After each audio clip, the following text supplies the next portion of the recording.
Today is the last day of March, the last day of the first quarter of this year, and I want you to actually feel the weight of that for a moment. Not as a reason to panic about everything you haven't done yet, and not as an excuse to wait until Monday or next month or some other manufactured fresh start. I want you to feel it as what it actually is, a reckoning point, a natural pause in the story of this year. A moment where the chapter ends and before the next one begins, you get the rare and valuable opportunity to look back honestly and then choose deliberately what comes next.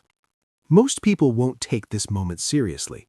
They'll let today pass like any other Tuesday, carrying the same unexamined habits and unacknowledged patterns and quietly unkept promises into April without ever stopping to ask the question that this day is practically begging them to ask. Who have I been this quarter? And more importantly, who am I going to be in the next one? Welcome to Motivation Daily.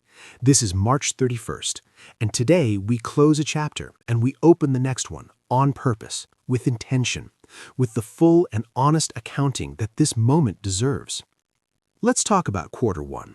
Not the version you planned in January, the real version, the one that actually happened, the one made up of all the days you showed up and all the days you didn't, all the promises you kept and the ones you quietly let slide, all the growth that happened and the growth that was available but left on the table. I want you to be fair with yourself here, because it is easy to go one of two ways when you look back at a quarter that did not go perfectly. The first is to catalog every failure, every missed target, everywhere you fell short of who you said you were going to be, and use that list as evidence for the prosecution of your own potential. The second is to skip the honest accounting entirely, declare that it is in the past, and launch into the next quarter on optimism alone without changing the underlying patterns that shaped this one. Neither of those serves you. The first is cruelty disguised as accountability. The second is hope without a plan.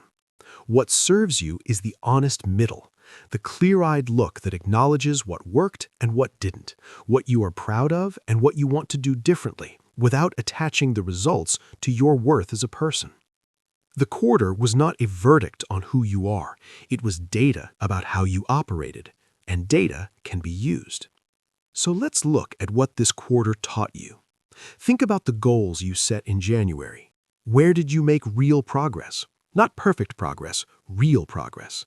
The kind that moved something forward, that built something, that left you in a genuinely different place than where you started. Honor that. Own that. Those wins, however small they may seem right now, are evidence of what you are capable of when you commit. They matter.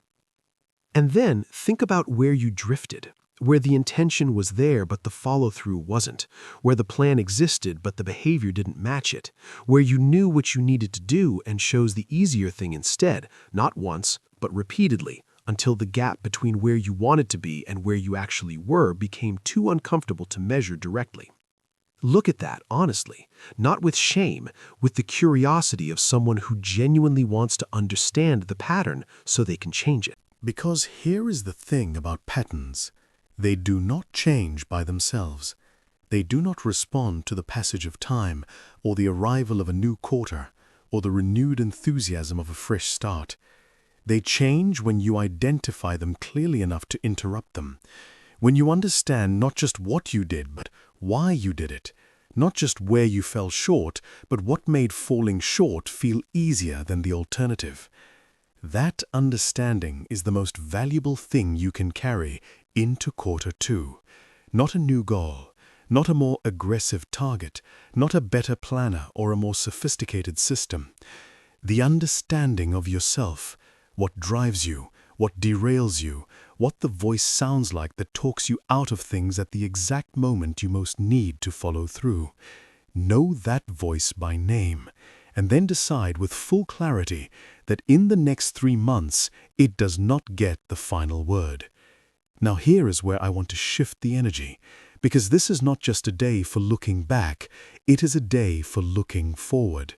And I want you to think about the version of this year that is still possible. We are 3 months in, we have 9 months left.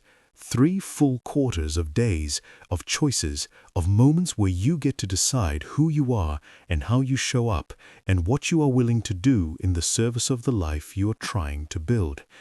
9 months is an enormous amount of time to become someone different. It is enough time to build a habit so deep it becomes part of your identity. Enough time to learn a skill that changes what you are capable of professionally.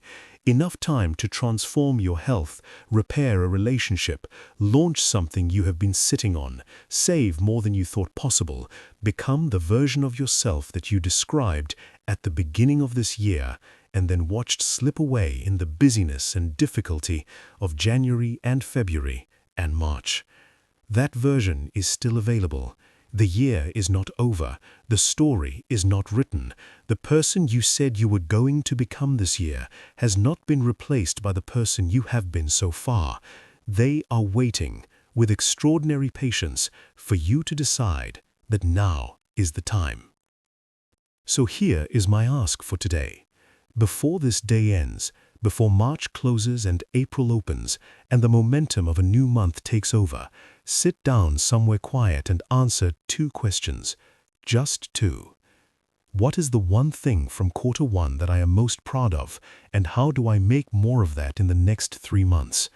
And what is the one pattern from quarter 1 that I am no longer willing to carry forward, and what specifically am I going to do differently starting tomorrow? One thing to build on, one thing to leave behind. That is the whole plan. Not a manifesto, not a vision board, not a 47-point resolution. Just those 2 things held clearly and acted on consistently. Quarter 1 is done. It was what it was.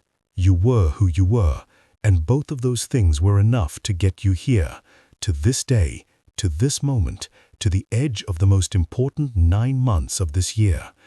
The question now is not what happened. The question is what you are going to do about it. Quarter 2 starts tomorrow. Make it the quarter they remember. Share this with everyone in your world who needs a reset going into April. Subscribe to Motivation Daily. We'll be right here with you every single day of quarter 2. Drop a comment and answer the 2 questions. What are you most proud of from Q1, and what are you leaving behind? This comment section is your accountability partner going into the next 3 months. See you in April. Keep going.